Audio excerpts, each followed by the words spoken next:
And you know what? This week we've been talking about Pwani Innovation Week, and we've had different guests through the week just telling you all about Pwani Innovation Week and what's happening at the foundation. And today is day 3. If you missed day 1 and you missed day 2 was very special. A lot came out of yesterday's conversation. A lot came out from the keynote speakers, and I took something from the Belgium ambassador. He said, are we giving innovators, Pwani innovators, the water, the soil that they need, to grow? And of course, the other person that stood out was Kalkidan Mulugeta, who is actually here in studio. She is the chair lady Soilipot Have Foundation, the chair lady of the board of Soilipot Have Foundation. We are going to talk about a lot today. In the meantime, I know you're listening in. Uko wapi unatusikiza ukiwa wapi? Ngila Mwalimu Kazungu yuko amesema yeye yuko kitandani, anatusikiliza akiwa kitandani. Alafu Justice Charo anasema yuko Bamba, anatufuatilia kama present yuko Kaloleni Giriama Babadogo Street. Nafikiri ushaifika Kaloleni, huyo ni Kenya Empire. Iza Janet yuko hapa Mombasa Barisheba pale. Alafu kuna huyu Rashid Heba yuko Ukunda pale. Alafu nategea nikiwa mjengoni hapa Junda Mission White House. Juma Jefwa huyo bado ni Mombasa. Salmin Khan amesema umesalimiwa Barisa na ule mtoto wa Kitaita. Tumepokea. Hapana. What do you mean? Ananichomea. Hapana. Tasijui kwa nini nimeisoma. Say hi back to the lady. Hi back. Okay. Hi. Yeah. If you have somebody on the side, you acknowledge it. Wait. Anyway, good morning, Kalkidan. Good morning. How are you doing? I'm great. How are you? I'm all right. Yes. In studio today is Kalkidan Mulugeta. She's the board chair Soilipot Have Foundation. Kalkidan, yesterday you said in your speech, in your keynote address, you said that women leadership is not optional. It isn't. What does that statement mean in today's innovation and governance space? So I'm big on inclusive governance. Yeah. And what does inclusive governance mean? Yeah. It really means holding up space for half the sky. That's usually a statement that's uttered in many rooms, boardrooms, global rooms around the world. But really, if we're leaving out half the population, if we're not including them in decision making, yet they represent half the world, then we're missing out. And when we look at policies and that are made without the consideration of half the population, sometimes we end up in situations that we are in today because we haven't included the other gender. So it is women's leadership is not optional anymore. And so my call is also for the youth. Take up those spaces. It starts with us. No one is coming to save us. No one is coming to change the narrative. It's our lived experiences. So that's what it means to me. And I think Swahili Pot is a great testament of that. Yeah. Okay. And what do you think are some of the key barriers that still limit women from taking up leadership roles, especially in tech and the creative sector? So, I think it's happening, right? I think it's slowly happening. And I want to use Swahili Pot as an example. I want to use even Swahili Pwani Innovation Week in itself. If we look at some of the leaders that are making things happen, some of us know them by name basis. It's women. And I think I have to attribute this to Mahmoud Noor, who's our founder. I think he's done a good job of stepping aside. I think for him, it's letting he's seen the opportunity of letting the women lead, and they've definitely delivered. So let me start with that. But we can't deny that there are barriers that exist. Some are cultural, some are traditional. Sometimes us as women put it up, we allow things as they were to continue. So whenever I'm sitting in some of these discussions, some of our loved people from the other gender will say, but you don't step up, but you don't, you don't speak up, right? So this is just my call for women. Take up those spaces. If you feel like, if you see that you are if you have the skills, or if you're willing to learn. For me, in many of the spaces that I found myself in is because I had the right attitude, right? Yeah. I was eager to learn. I was eager to grow. And, before you know it, you're in spaces that are traditionally only occupied by the other gender. Yeah. So I think I'd start with us first as one of the key barriers is don't limit yourself until that door is completely closed on you and shut. And even when it is, trust me, there's a window. Yeah. Yeah. I like that. When you look at your journey, even to getting to where you are right now, when you're talking about breaking barriers and speaking up, how was it for you to understand that if I do not speak up, then I'm not gonna go farther?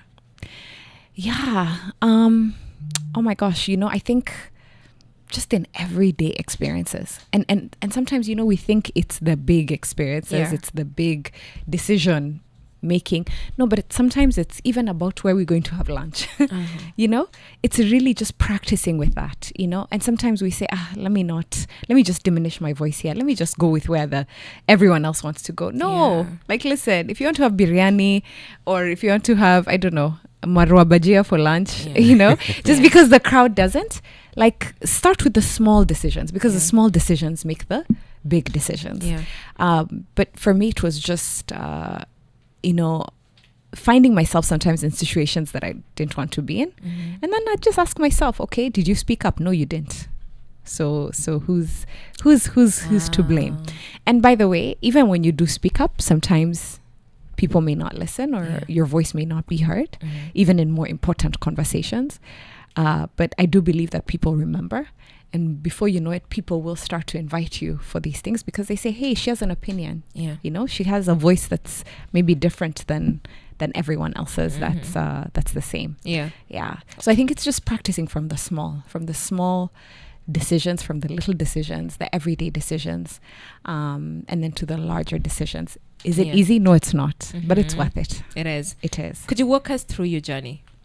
Yes, starting from where? Maybe Miriam, give me a timeline. Like, I want to start. I'm not as young as I look. I know.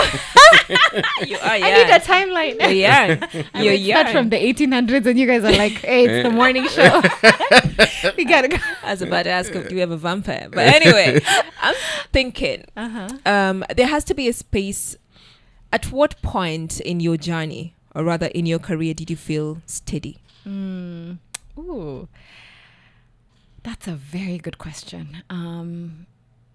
Let me say this. I think I'm a very ambitious person, and so like, if you picture, we're next to the ocean here, and when you think of those the seas, the high seas, and like even yesterday it was raining, it was grey, right?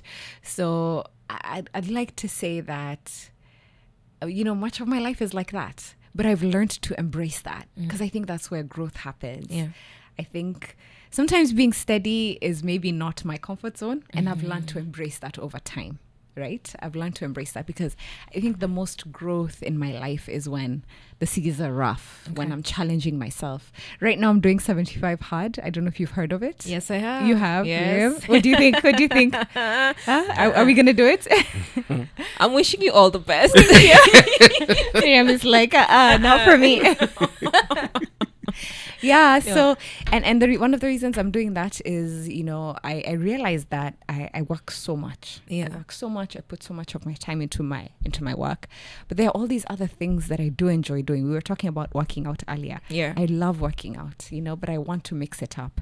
I love reading. I actually added more to the challenge of writing, so now I'm writing. Nice. I'm writing as well for 10 minutes every day, which is something I've been wanting to get into.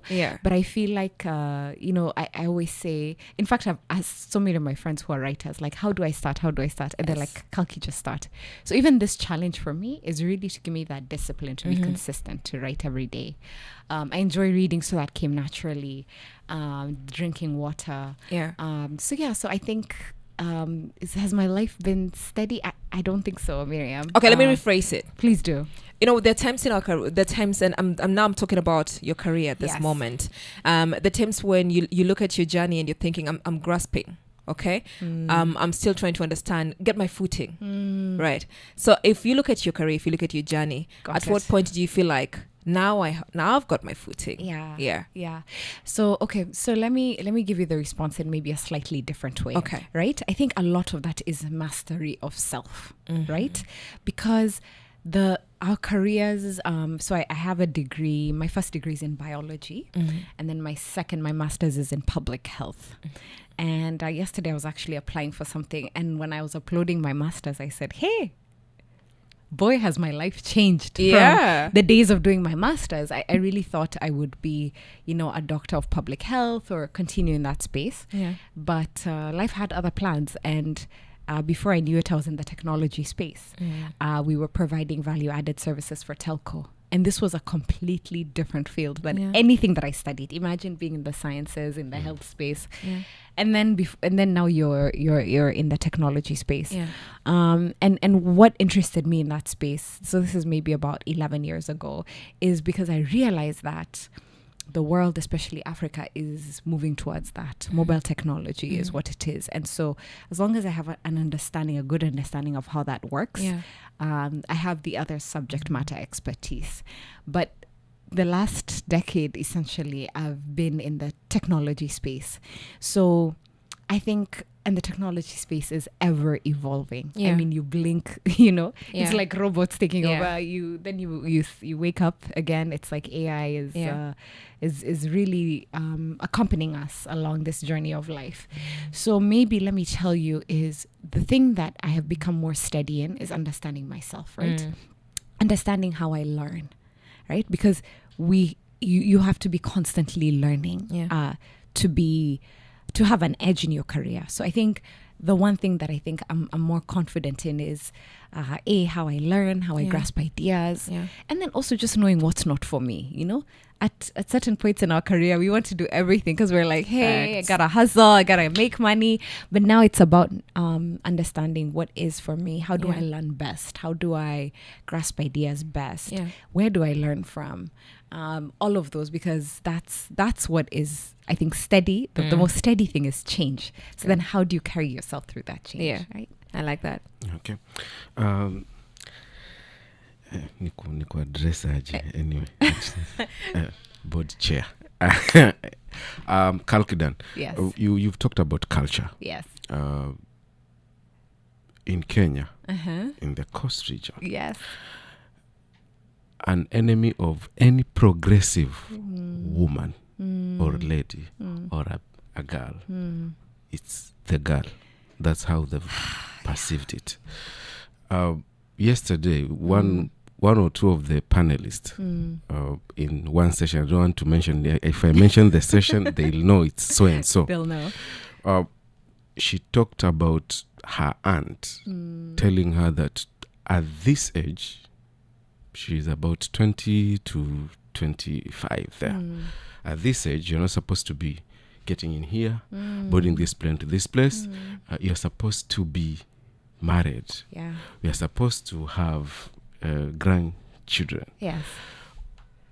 How did you manage to maneuver all those spaces and be who you are today? An example to a girl child outside there, one who is listening to you, to get the better, to learn and to be who you are today. Thank Kalkidan. you, Salim. Kalki works, by the way. You can call me Kalki. Okay. Yeah. Wow, that's a really important conversation that we need to stop having.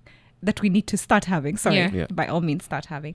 In fact, later on today, we are having a session around that cross generational conversation and communication. I urge you all to come. If you're listening, it starts at 9 a.m. But so let me just say, the pressure never goes. I think I'm also Ethiopian by my heritage is Ethiopian, and I think it's very similar to the coastal cultures and some of the values and maybe the pressures that we put on women. And I don't think it stops, right? Because it's do this, then after this, then do this, then it's continuous pressure on us, right? One thing that I mentioned earlier when I was talking about 75 hard is reading. One thing I love about books is that there's nothing that we're experiencing today that our ancestors didn't go through. True. There's nothing. True. Even for me, in my work, in my life, when I'm going through something, I have now resorted to reading because there's so many people who've written about their experiences. So just as a baseline, I want to encourage us to read more. Let's read more about other women. How did they do it? What did they, because there's nothing new under the sun, as the good book says. So let's read. But Salim, you asked me about my experience and how I've dealt with it. Is I listen.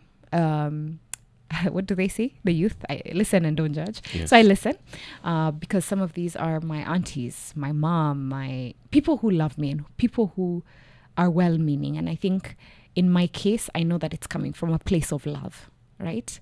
But at the end of the day, this is my one life, guys. We only have one chance, one go at this thing called life. There's no redo. We're not actually coming to practice and then you come again. No, this is the real show. This is not a curtain raiser. Yeah.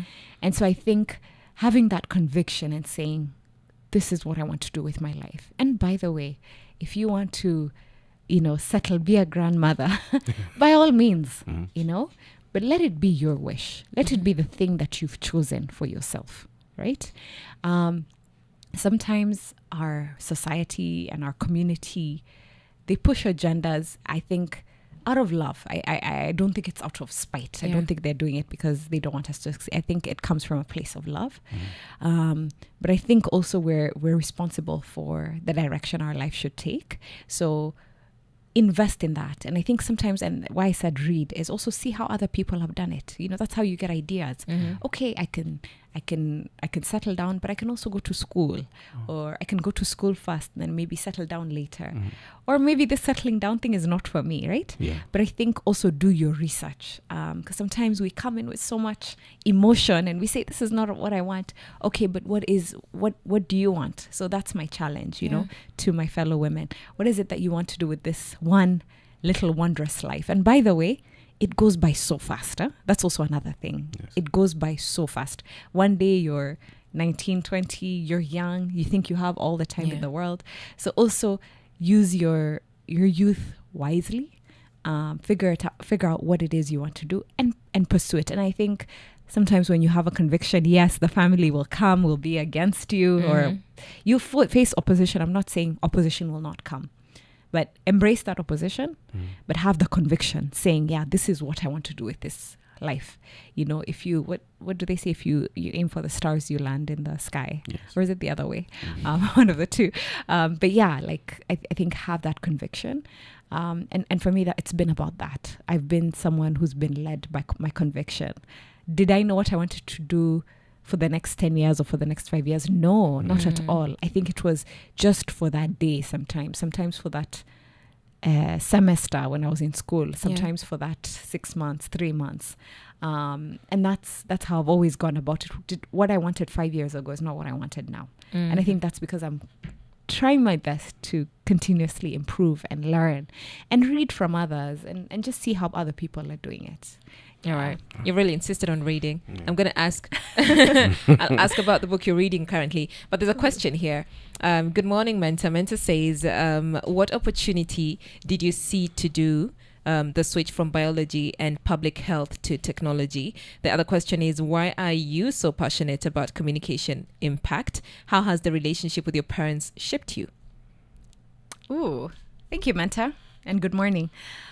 So, I was in the health space. By the way, I'm still so passionate about public health, which is the most amazing thing. I think sometimes we say you only have to choose one path. No, you can have interests in many things. And I identified that at a young age. I was someone who was just generally interested in many things. Yeah. I struggled with it for a while because I said, hey, am I lacking focus?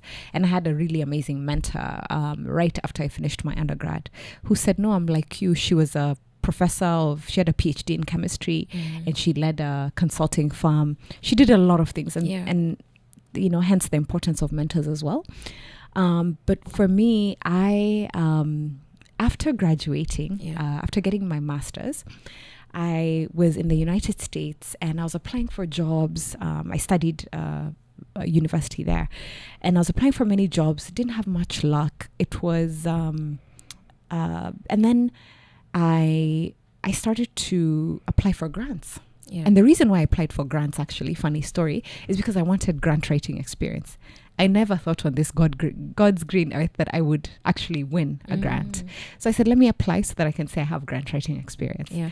And lo and behold, before I knew it, I won $130,000 to go and implement a project that I wrote. At the time I was living in the east coast of the US, in Namibia. Wow. I know, I've never been to Namibia. Yeah. I've never even been to Southern Africa. Yeah. And I was attracted to Namibia because at the time, I was actually very interested in road traffic accidents. So this is about 12 years ago. Road traffic accidents was becoming a public health issue, but no one was really dealing with it from a transportation angle, from a health angle. It was just falling on the wayside, right? So I just became interested. Whenever I'd come to visit Kenya and Ethiopia from the US, I'd notice, wow, this is actually a growing issue. Yeah. So it became like my pet project. So when I wrote this grant, I wrote it, and I was also interested in hiking. I love the mountains, and I wanted to go hike the sand dunes in Namibia. So I had done so much research on Namibia because of my passion. And then I came to find out that Namibia, the number one cause of deaths in Namibia at the time was road traffic accidents. So they have 2 million people, the entire population, huge land, but number one cause of deaths is road traffic accidents. Then second is like heart attacks, right? So I was so fascinated. I was like, what are the chances? So when I was writing this grant, just to practice my grant writing, I wrote it like I'd do it in Namibia. So when I got the email saying you've won for this project, hey, semi-imposter syndrome, I was like, they're gonna know I'm a fraud. I could not believe, Yeah. But this is just such a testament of how your interests and your, everything can align sometimes. Yeah. And 6 months later, I found myself in Windhoek, in a completely different country. Yeah. And the project that I wrote had an element of technology. So it was mostly public health. It had public health research on road traffic accidents, and then it had technology. And throughout the duration of that project, I fell in love with the technology space. It was what I knew the least of, and I was so keen to understand more. We outsourced that part to a subcontractor, but I really got interested in it, and I was like, I really want to learn more about this. Yeah. So once we completed the project, it was about 15 months long. I was in Namibia for 12 months, and I traveled the country. I got to hike they have the highest sand dunes, just FYI, in case anyone is a hiker in the world. Beautiful Susus Place. Mentor, did you hear that? Yeah. Just putting it out there. Swahili Pot FM, annual trip. Yes, please. Yeah. And so that's and we completed the project, and then I went back to the US to finish the writing and to submit everything. And I wrote down, I said, I want to go back I said Southern Africa actually, but I wanted to be in mobile technology. I did not know who would be crazy enough to hire me with no experience, but I was determined. I said, this is the space. I want to grow in tech. I want to understand, because I think there's something there. Yeah. And I was really lucky again. My close friend was mentoring and was sort of actually an advisor to an up-and-coming value-added service company in Nairobi, and they were looking for a skill set that I had. And 3 months later, I got a call, and they were like, hey, are you going to leave the US to come take this job? And I said, just like yesterday, I'm coming. Said yes. I said yes. And I came, and for a year, I just sat and I learned, and I was paid to learn. I honestly was paid to learn. Of course, I had a job. I had my duties, the responsibilities, but I was so hungry to learn. Yeah. And I'm so glad I did. It was my lucky break, maybe is what you say. But still, I had to sit and learn and figure out every department, how technology works. Yeah. So I'd spend time with R&D team. I'd spend time with ops, with sales, and just understand the business of technology. Yeah. It was a software technology company that provided value-added services to about 26 telcos around Africa and the Middle East. And it was such a great experience for me. And it's birthed where I am right now. That's very good. I have a lot of follow-up questions before... I didn't even finish his question. I know. But it's because you spoke about imposter syndrome when you got the first when you won the grant in Namibia, right? Yeah. Imposter syndrome is a thing. It is a thing. It is. And most of the times you feel like you're a fraud. It is. How does one deal with that? How did you deal with that? Yeah. And also just getting comfortable and understanding that, you know what, I've earned this. Yeah. Yeah. So it took me a while to get to the point of saying I've earned it, even though I did. Yeah. You know, I really wrote down. Yes. I had an idea. I wrote it down. I applied. At the time, I was actually doing an internship with a company, and my mentor then was the founder of that company. It was called the Sub-Saharan Africa Chamber of Commerce.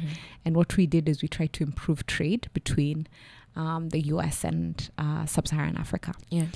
And when I won the grant, she was there and she said, hey, I've done this before and you got this. We can do this. She said, you're going to be the principal investigator. And with a grant, the principal investigator is, the PI is really the one who takes all the responsibility. Yeah. I mean, if anything happens in the project, the buck ends with you. Yeah. And I had never dealt with that. I mean, I had never dealt with like $5,000, I don't know, $10,000, let alone $130,000. Yeah. I was in my mid-20s. It was a lot. And, you know, I think maybe I'll attribute this to one of the questions that Mom would ask. Yeah. It's maybe the way I was raised. There was a fear of God that was put inside me. Yeah. I was definitely more fearful than anything. I just didn't want to waste money that had come in the name of solving this really heartbreaking issue of road traffic accidents. Yeah. And so I think I was maybe over prepared as a result. Yeah. But my mentor, Dr. Christine Ochola, she was incredible. Yeah. She held my hand. She showed me how to do a budget for a grant of that size. I remember this Excel sheet that we created that had like 10 different tabs. I didn't even know you could do that on Excel. You know, you're learning so many things at the same time. I was like, hey, but we really itemized every single, cent of that project, where it would go, how you could bring that money back, how you could monetize.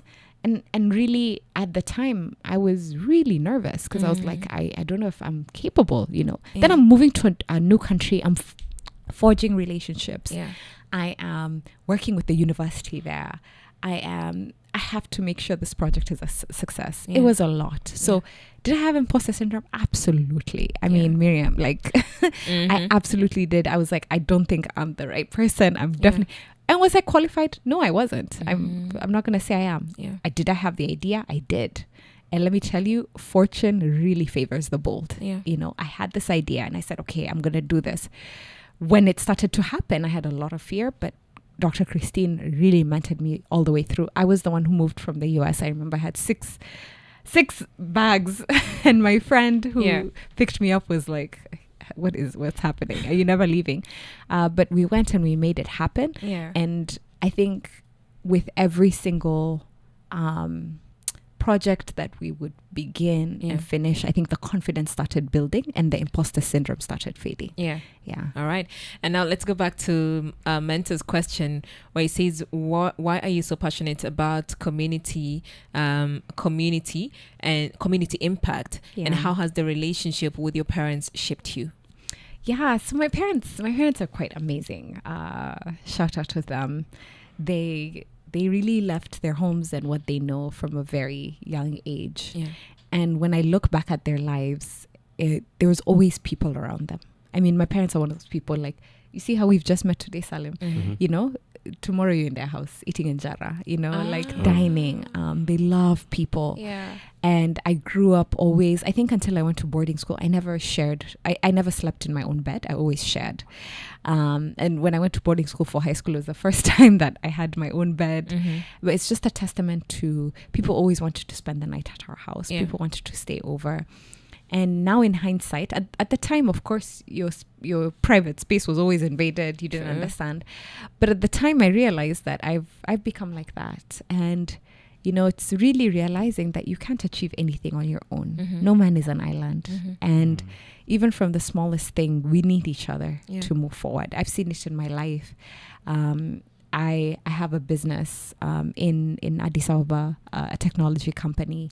And the reason why I'm able to come here and just not worry too much is because I have a team there, you know, and it goes even beyond just their duties. It's that feel of community, like we got you. Yesterday they were listening to the speech and sending me videos, and it's really just forging that wherever we go.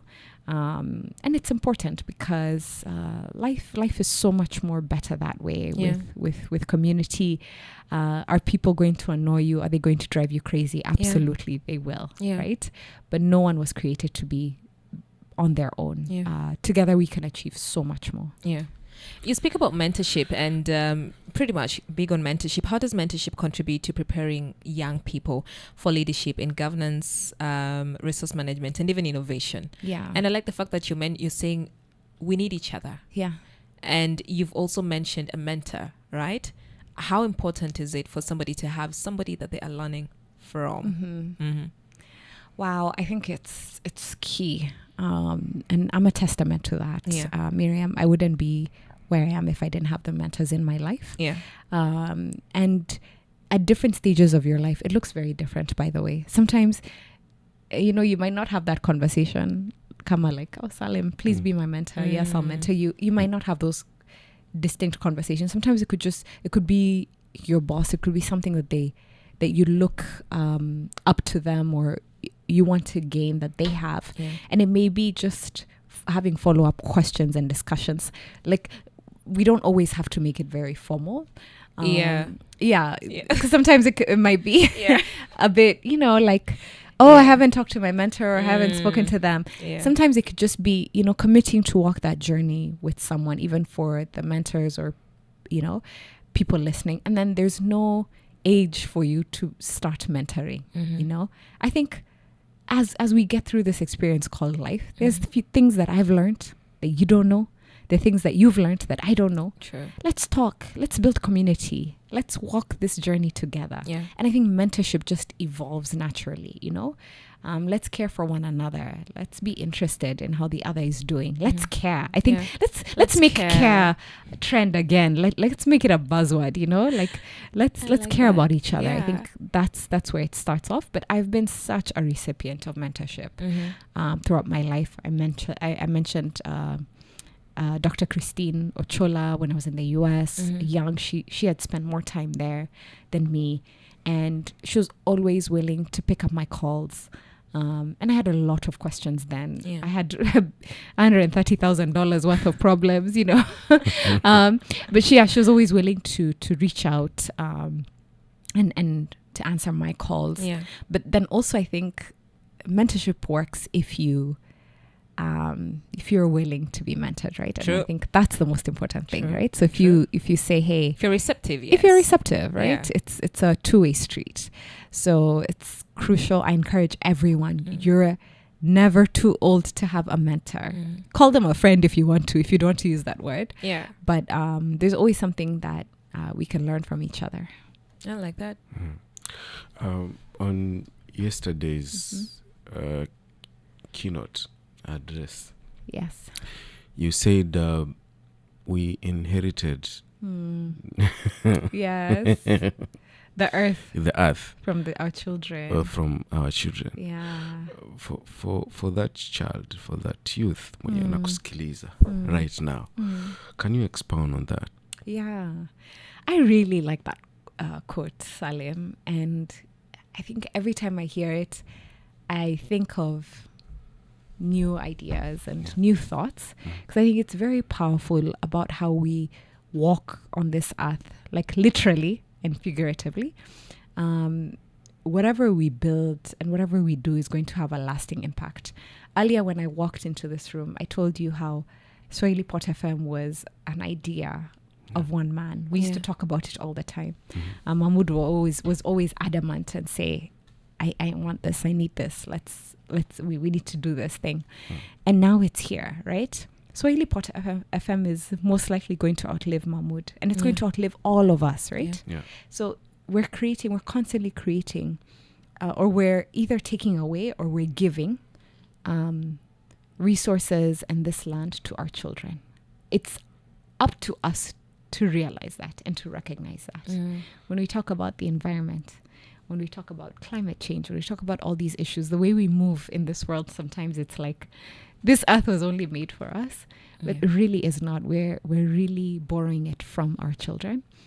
So let's take care of this beautiful earth that we have. Let's be mindful. Let's think about the legacies that we're creating. One thing that's certain is death, right? Like none of us can escape that. But then afterwards, what are we leaving for the next generation? What are we leaving for the youth? Are we leaving them a worse off place or better off place? And I think that's an individual response. All of us can sit and think, okay, what am I doing to change that for the next generation? So, yeah. Yeah. And finally, Kalkidan, as the chair of Swahili Pot Hub, what is your vision for the next phase of the youth and the women, of youth and women empowerment at the hub? What's your vision?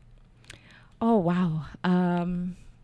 My vision is for us to keep taking up space, especially for the youth. I said it yesterday in, actually, I ended my keynote with saying, for us to take space as women, as youth,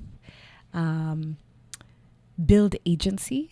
I really, really like the word agency because it's you taking ownership and saying, yes, this is my city, this is my town, this is my life, and taking up that agency and then being an enabler instead of sitting and waiting for things to happen. And I think what we've built so far is a testament of community building, agency, all of these things that we've talked about. I think if you've had a chance to come to Pwani Innovation Week this week, you've really seen how we're all hungry, from the young to the old. People are hungry to grow, to learn. So my vision is for us to take up space. And what does that look like is asking questions, networking. Yesterday during our lunch, we sat with Dr. Omar from Tanga, Dr. Sophia, who was the previous chair of Swahili Pot Hub, and some members of her team. She mentors some young women. And we had a discussion with the ladies, and we said, what are your asks? What do you want from this? And they were, for a minute they hesitated. But shortly after we said, when you come to these places, just think about what do I want to get out of it? And so I think, and really I think it was such a good question. Even it challenged me as well, I'm laughing because a friend of mine does that all the time. Really? He walks into a space and he says, what am I getting out of this? Really? Yep. And does it work? It works all the time. It works all the time, right? All the time. Yeah. So I think for us, it's to encourage the women, the youth, even if it's to say, I want to talk to 2 or 3 people, or I have an idea and I want mentorship, or I want to learn how I can get access to funding and if there's any opportunities for that, or I'm doing research and I need participants for my research. There's so many individuals, as you saw, who are coming to Pew every single day until Friday, right? So how can we use these spaces, right, to amplify the things that we're working on? And so my vision is for us to encourage the women and the youth who are coming to ask, to listen, to engage. I think we have an amazing platform that we have, obviously, outside of Pew. Swahili Pot Hub hosts a lot of events. There's you incredible folks here who are engaging with the public on a daily basis, and that's incredible. So I think it's to build that and to be consistent and grow our reach as well. I like that. Now we've been speaking to Kalkidan Mulugeta. She's a board chair, Swahili Pot Hub Foundation, and today she will be moderating a session. And the conversation is the journey of growth and self-discovery. You do not want to miss that one. Starts at 9 all the way to 10:30. Show up at Swahili Pot Hub Foundation. Get your ticket at pwaniinnovationweek.com. Conversations to be had. My take home today: fortune favors the bold. And in your conversation today, Kalkidan, All I'm thinking is get into that space, be bold enough, fall into it. Do not wait. Sindio? I agree. Mi nimesoma hii ya kwamba hakuna mtu ambaye ameumbwa peke yake. Exactly. Tumeumbwa kutangamana, Yeah. kujenga fursa na kukua kimaisha. And that has come out because Amen. Mentor also said, he was talking about burning bridges. Yes. And he said the people that he fell off with, and he fell off with, but then those relationships had to stay because there's something that this person has that he That needs, right? So he also mentioned not burning bridges, also understanding that no man is an island. Yes. Hayuko. Aye. Why have you not bought your ticket? We'll see you at PIW. We'll be right back. Good morning. Swahili Pot 91.7 FM.